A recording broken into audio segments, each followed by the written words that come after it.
Hello there, Mr. Lee here, and welcome to the House of Menander in Pompeii. The House of Menander is built in the southern part of Pompeii, between the large theatre and the amphitheatre.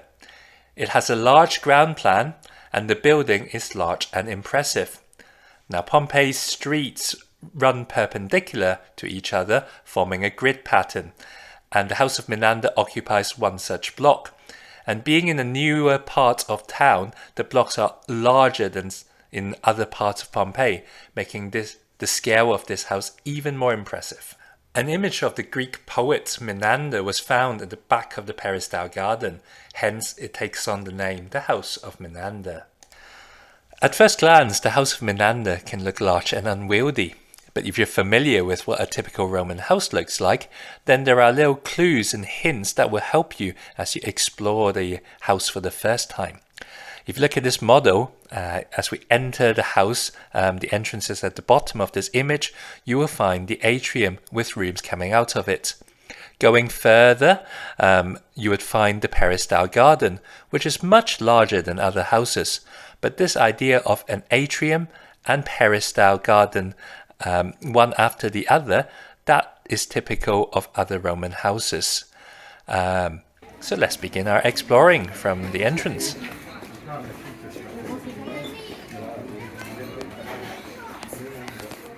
There's quite a sense of space as you enter the house. The Peristyle garden is huge, and as you enter you can see through the atrium the study into the far end of the Peristyle garden, giving a great sense of space. Within the atrium you can see an impluvium on the ground and a stump, and possibly of a statue that would have been there to greet the visitors. The atrium has a rather impressive lararium, which is a typical feature of most atrium. A lararium is a shrine to the household god, where the head of the family might lead worship of the household gods to ensure the safety, prosperity, well-being of the people living in the house. There are several rooms that comes off the side, which are well decorated with scenes from mythology from the Trojan War. In one such image you can actually see the Trojan horse with lots of people gathered around it. There's also a stairwell to the first floor, but the first floor is really out of the scope of the study. It's not always easy to know what there is in the first floor, and we can't really access it as we visit Pompeii.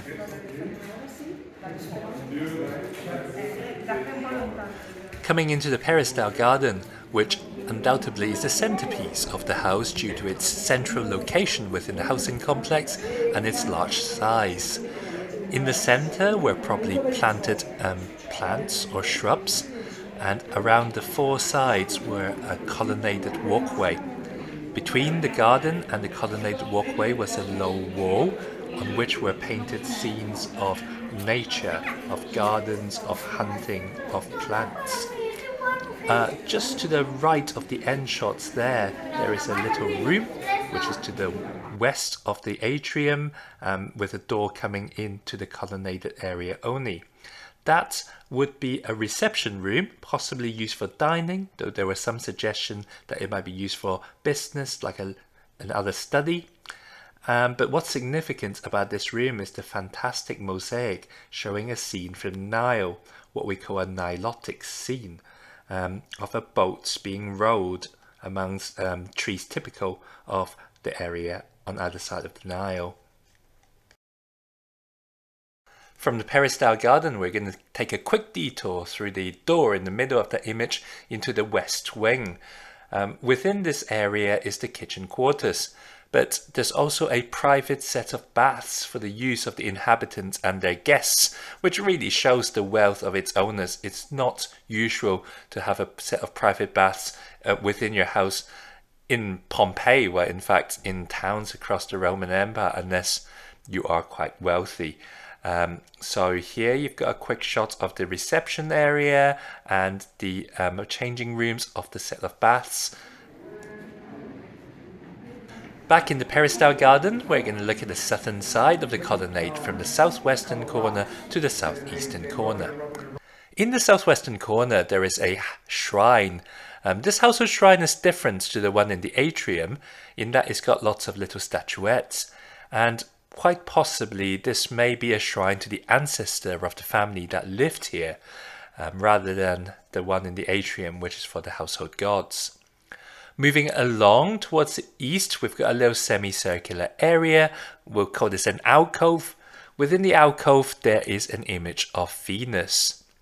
To move further along, there is a little recess, a little area set into the wall. And on one side of it, if you look into the recess, on the right is an image of the poet Menander, and the poet that gives us the name of this house. We know this is probably Menander because someone actually scribbled his name onto the cloak of the figure on the wall. Moving further, before we move along, there's a little image of a theatrical mass within this recess area as well. Further along, to the east, is another alcove, and within this alcove, along the curve of the wall, are images of the myth of Diana and Actaeon. Actaeon, who, while out hunting, spotted Diana bathing in the lake, with terrible consequences for Actaeon. He was shredded apart by his own hunting dogs. The eastern side of the Peristyle garden is dominated by a huge dining room with a tall ceiling, a basement area separated into little rooms, and a large opening into the Peristyle garden, affording the guests coming in to eat a great view and a relaxing environment. The large dining room is in the center of a space that includes a lot of different functioning areas, such as a stable, possibly servants' quarters, and it is possible that in a previous time this would have been a separate residential building. We're coming through the service quarters. We've reached the eastern entrance of the House of Menander, the service entrance, and we've reached the end of our video and our tour. I hope you've enjoyed the tour, and I look forward to seeing you in a future video.